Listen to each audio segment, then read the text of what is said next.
everyone, it's Hazm here from the Skills Bay and welcome to our basic Excel formula series.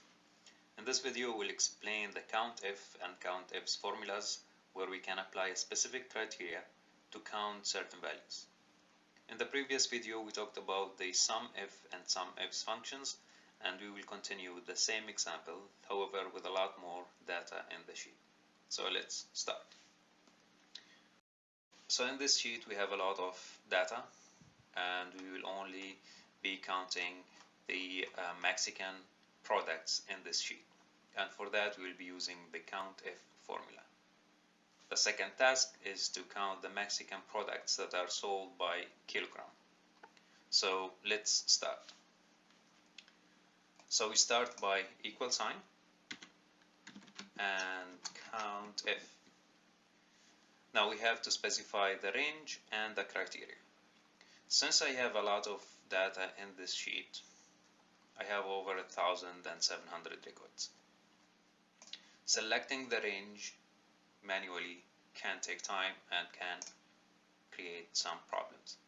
So we will be selecting the entire column. We can do that by clicking on the column name or letter. In this example it's J. So once we hit J, it will select the entire column. So now we have our range selected, and then comma, the criteria here is Mexican or Mexico, since it's the country of origin. So we type Mexico. Always remember to write it into quotation marks since we are dealing with a text as a criteria. Close the brackets and hit enter. There you go. This is the total count of the Mexican products in this sheet. Now in the other task we have to count the Mexican products, but also we need to find only the values for the products or the goods that are sold by kilogram. So we have two criteria. We start by equal sign and CountIfs, meaning more than one criteria. Same thing, we have to select the criteria range, and I'm going to start by selecting the entire column for the country of origin, then comma, and between two quotation marks I'm going to write Mexico. This is our first criteria. Then we separate the criteria by comma.